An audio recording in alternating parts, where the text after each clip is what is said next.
Anne de la Maison des Citoyens de Lyon. Alors ça fait plusieurs jours que je souhaitais faire une vidéo parce que à force d'échanger sur Facebook, il me vient plein d'idées et plein de choses que j'ai envie d'exprimer. Mais voilà, les commentaires écrits me suffisaient plus. Par contre, bien sûr, bon, il a fallu le temps que ça mature dans ma tête. Le passage à l'action, c'est pas si facile que ça. Et c'est aussi une forme d'engagement pour aller plus loin. C'est un petit peu le sens de ce partage là aujourd'hui, c'est aussi quand j'entends des commentaires qui disent bah, on voit que l'usage d'Alexandre Jardin, il dit etc. Mais j'ai envie de dire, bah, dans ce cas, montrez vos bouilles, vous aussi. Parlez en votre nom. Moi aujourd'hui, là, je vais m'exprimer, enfin, je m'exprime déjà en mon nom. Le mouvement prendra la forme qu'on lui donnera. Euh, Chaque expression compte. Voilà. Alors, par rapport à la question de l'écart entre l'engouement initial pour le mouvement et la difficulté à transformer et à concrétiser, la difficulté à mobiliser autant dans le mouvement les citoyens. J'ai fait une petite hypothèse à partir de mon expérience et des choses que j'ai apprises dans la vie et dans mon travail, dans mon boulot. Euh, c'est par rapport à la notion de changement. C'est-à-dire que on pense que le changement c'est simple, on peut penser que c'est simple, qu'il suffit de ne plus vouloir quelque chose et de savoir ce qu'on veut pour faire le chemin entre les deux. Moi, mon métier c'est l'accompagnement du changement et je sais que parfois c'est compliqué. Surtout pour y aller tout seul et qu'on a besoin de faire des prises de conscience, on a besoin de prendre en compte toute une réalité psychologique, émotionnelle et pas uniquement c'est pas uniquement une question de bah, c'est simple, just do it, passe à l'action quoi. Et que le rapport qu'on a au changement, il est différent, il est propre à chacun. Donc première étape, c'est lorsque j'ai une réalité, une ancienne réalité, quelque chose dont dont je ne suis plus satisfaite, que je veux quitter, en l'absence d'alternative, si je vois pas d'alternative, je vais soit continuer à subir cette réalité, même si je n'en veux plus, mais peut-être pour certains ça va se manifester par je rumine, je me plains, ou alors je me soumets complètement à cette réalité, même si elle me convient pas. Je pense qu'on était peut-être nombreux dans ce cas-là. L'engouement pour les différents mouvements citoyens, pour moi, c'est la preuve que ça, c'est fini. C'est-à-dire, on est au moins au clair sur le fait qu'on n'en veut plus. Par contre, ça agit, puis ça continue peut-être d'agir encore sur nos vies, parce qu'on est encore dans ce système-là. Donc, quand le mouvement La Maison des Citoyens a émergé, euh, euh, bah, tout de suite, enfin, moi je me suis dit c'est génial, enfin c'est vraiment, j'ai trouvé ça super enthousiasmant. Je me suis dit mais voilà, c'est ça que j'attendais, c'est-à-dire que ça faisait des années que je me disais mais comment on va faire, comment on va faire? Il faut déclencher une révolution, comment est-ce qu'on peut le faire? Et puis là arrive Alexandre Jardin, enfin alors je suivais depuis un petit moment Bleu Blanc Zèbre, etc. Et quand j'ai vu prendre forme la Maison d'Histoire, je me suis dit mais oh, ça résonne tellement fort, c'est ça, c'est une évidence, je me compte. Et probablement, vous êtes nombreux à avoir voilà, agi dans ce sens-là. Par contre, après, la question c'est, ok, c'est bien, on sait compter. Ça, c'est, au moins, on est là. C'est-à-dire, on sait ce qu'on veut plus, on sait ce qu'on veut. Mais sauf que ça, c'est une situation idéale. Pour que ça devienne notre nouvelle réalité concrètement, bah, il y a du chemin à faire en fait. Parce que ça, c'est, ok, on n'en veut plus, mais c'est toujours là autour de nous. Et qu'est-ce qui se passe dans un processus de changement? C'est ça, c'est-à-dire que j'ai beau être au clair sur le sens que je donne à cette nouvelle chose, bah la première phase, voyez là, on voit la ligne du temps et la ligne de l'activité. Et dans une première phase suite à la prise de conscience, en tout cas à l'annonce d'un changement, et ben, on va tous passer par des phases au début qui vont prendre la forme de résistance. Alors, la seule chose, c'est que ces phases-là, elles sont différentes pour chacun. Et que vous voyez, il y a un moment de déclic là. Et le moment de déclic, c'est le moment où on passe à l'action, en fait.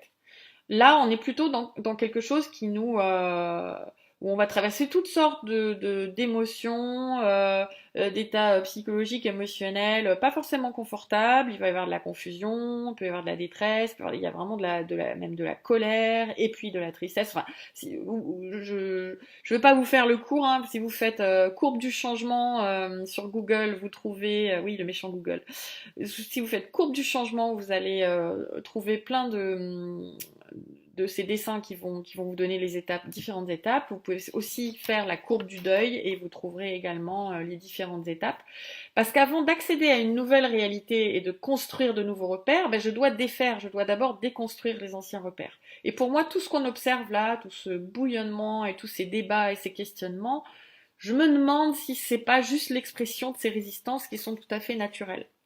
Alors, il y en a pour qui le déclic, il a eu lieu il y a longtemps. Il y en a pour qui le déclic, c'était, bah là, je vais vivre dans un autre pays, parce que vraiment, je n'en peux plus, je n'en peux plus, je n'en peux plus. Et il y en a pour qui le déclic, il n'est pas encore arrivé, quoi. Donc, ce que je me dis, c'est, en fait, l'enjeu, ce serait intéressant pour les personnes qui sont ici, d'avoir conscience qu'elles sont ici, c'est-à-dire pour les personnes qui sont déjà mobilisées, engagées dans l'action, de voir comment ils peuvent aider et offrir un espace d'écoute pour les personnes qui ont besoin juste d'être rassurées, parce que dans ces phases-là de déconstruction, on a besoin d'être rassuré, on a besoin de sens, on a besoin que quelqu'un nous guide et nous montre un petit peu le chemin. Même si je sais, l'idée c'est chacun doit faire sa part, la puissance vient d'en bas, oui, mais la puissance vient d'en bas, ça marche quand le déclic il a eu lieu. Et je pense que c'est ça l'enjeu en fait. J'ai envie de dire à Alexandre aussi, ce déclic-là, il a pas eu lieu, il n'a pas lieu de la même manière au même moment pour tout le monde. Donc peut-être la question pour les personnes qui sont moteurs et qui sont leaders dans les maisons, c'est qu'est-ce que je peux faire pour favoriser ce déclic? Parce qu'une fois que le déclic il est fait, c'est bon quoi. L'action, les questions ne se posent même plus. Alors je vais vous le faire différemment parce que j'aime bien utiliser les cartes aussi. Donc cette ancienne réalité, ça pourrait aussi ressembler à ça. Euh, le citoyen, il est en dessous là, il porte un fardeau, il porte les dirigeants, le système. Il y a même un coq, oui, c'est marrant. Pourtant c'est pas français comme jeu, hein, mais et euh, le citoyen là-dedans, alors il est fatigué, il en peut plus, euh, il en a marre qu'on lui montre le chemin. Il aimerait bien pouvoir gravir sa propre montagne. C'est bien ce que propose le mouvement. Euh, Là, tout le monde adhère quand le mouvement a émergé. Y a pas de souci. C'est je veux ça. Par contre, quand Alexandre a proposé sa candidature, qu'est-ce qui a pu se passer dans la tête de certaines personnes? C'est tout d'un coup, c'est ah là là, j'ai passé tellement de temps à associer.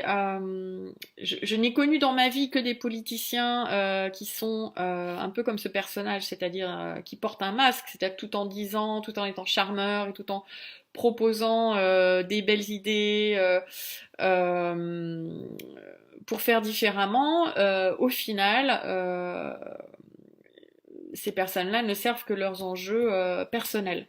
Et donc je ne serais pas étonnée que pour beaucoup de personnes, Alexandre se proposant candidat, bah, ça ait déclenché tout de suite des résistances, c'est-à-dire ah mais non mais ça y est, c'est juste un autre de ces personnages, euh, voilà, et du coup, je sais pas comment dire, enfin j'ai du mal avec les mots parce que j'essaie de me mettre euh, dans la peau aussi de ceux d'entre vous pour qui ça s'est passé comme ça. C'est-à-dire comme si il y avait la nouvelle réalité, le nouveau possible et l'ancienne réalité qui s'entrechoquaient en fait. Et que à partir du moment où quelqu'un se présente à une présidentielle, tout d'un coup, mon cerveau ne peut pas y croire. Voilà. Ne peut pas croire que ce soit une démarche authentique. Alors peut-être qu'il faut juste accompagner ça. Pour que les gens puissent y croire justement et voir qu'Alexandre Jardin n'est pas ce genre de personne.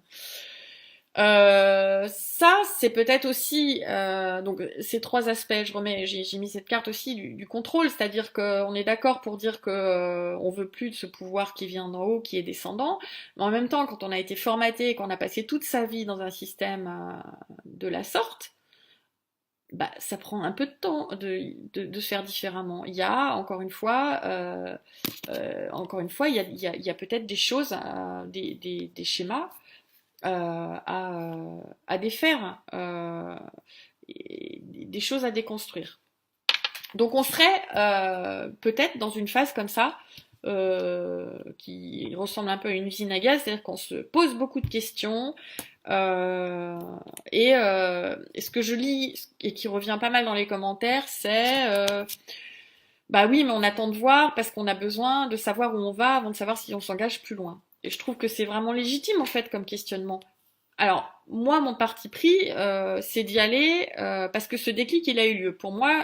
Il n'y a plus le choix. Pour moi, cette question-là, on n'a plus le temps de se la poser. Mais je peux tout à fait entendre que, voilà, encore une fois, ce déclic, il n'a pas lieu au même moment pour tout le monde.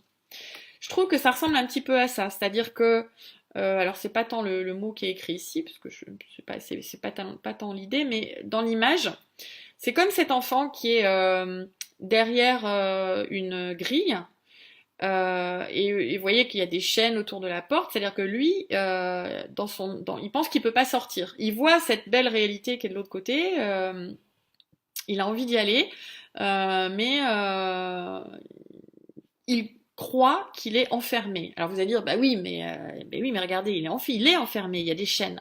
Enfin, si je vous montre l'image un petit peu plus près, je sais pas si vous voyez, quand on regarde le détail, moi je l'avais pas vu tout de suite non plus, quand on regarde le détail, en fait, on s'aperçoit que le cadenas, il est pas fermé. C'est-à-dire que les chaînes, elles sont bien posées, mais en fait, il suffirait qu'il enlève les chaînes, qu'il pousse la porte pour y aller. Et peut-être qu'on est dans cette phase-là, les maisons, et pourquoi les gens ne franchissent pas le pas pour s'engager. C'est parce qu'ils n'ont pas vu que c'était ouvert en fait. Enfin, il y a quelque chose de la sorte, à mon avis, qui se produit voilà, dans la tête et dans tout notre fonctionnement. Euh, et on n'est pas habitué à faire ça, c'est-à-dire à passer de l'autre côté de la grille. Euh, et là où il y a un deuil à faire, c'est effectivement euh, et c'est aussi là que ça demande du courage. Parce que les questions qui reviennent, c'est comment je fais est-ce que vous avanceriez sur un chemin si vous ne saviez pas où ça allait? Alors moi, je réponds, bah oui, moi j'y vais. Euh, Parce qu'il y a une chose qui est certaine pour moi, c'est que si j'y vais pas, d'une, je saurai jamais ce qu'il y a de l'autre côté, et que si j'y vais pas, je vais continuer à être complice de ce système que je souhaite quitter. Donc voilà, moi mon déclic il est là. Ça c'est mon déclic à moi. Vous voyez que cet enfant qui s'aventure là ne sait pas exactement, il n'y a pas de vision claire sur ce qui se passe de l'autre côté. Donc effectivement, ça demande de l'audace, du courage. euh, Ça, bah, c'est plus facile à plusieurs. Ce que je trouve génial dans ce mouvement-là, c'est justement dans cette notion de plus un, plus un, plus un, plus un. C'est-à-dire que tout seul, chacun des uns bah, ne peut pas grand-chose. Mais c'est en se connectant, en se soutenant, en réfléchissant ensemble et en construisant ensemble que tout d'un coup, cette nouvelle réalité sera possible. Donc ce qui est demandé de nous, peut-être que c'est quelque chose de cet ordre-là, c'est-à-dire je fais confiance. Vous voyez que ce personnage, il saute dans le vide, il y a une couleur rose qui est plutôt une belle couleur, on ne sait pas non plus ce qu'il y a là, mais si, encore une fois, tant qu'on reste au bord de la falaise, on se donnera jamais les moyens d'aller voir ce quelque chose qui est peut-être, voilà, merveilleux et qui nous attend de l'autre côté. Voilà. Donc je sais pas si ça, si ça vous aide. Euh, Moi, je me suis amusée avec ces cartes. Euh, voilà, encore une fois, j'aurais plein d'autres choses à dire, mais 14 minutes, c'est déjà assez long. Donc, je vais arrêter là. Et puis, bah, j'espère que ça sera utile à certains. Et puis, voilà, à bientôt pour la suite, pour partager. Et moi, j'ai envie de voir les autres plus sains. Aussi, j'ai envie de voir les autres pour que je sache aussi, voilà, c'est quoi ce nous, c'est qui ce nous. Euh, voilà, allons-y gaiement. À bientôt. Et bah, chin quand même, hein, parce que je vous avoue, j'ai pris mon verre de vin parce que c'était très dur pour moi de faire cette vidéo, donc voilà. Chin, à bientôt.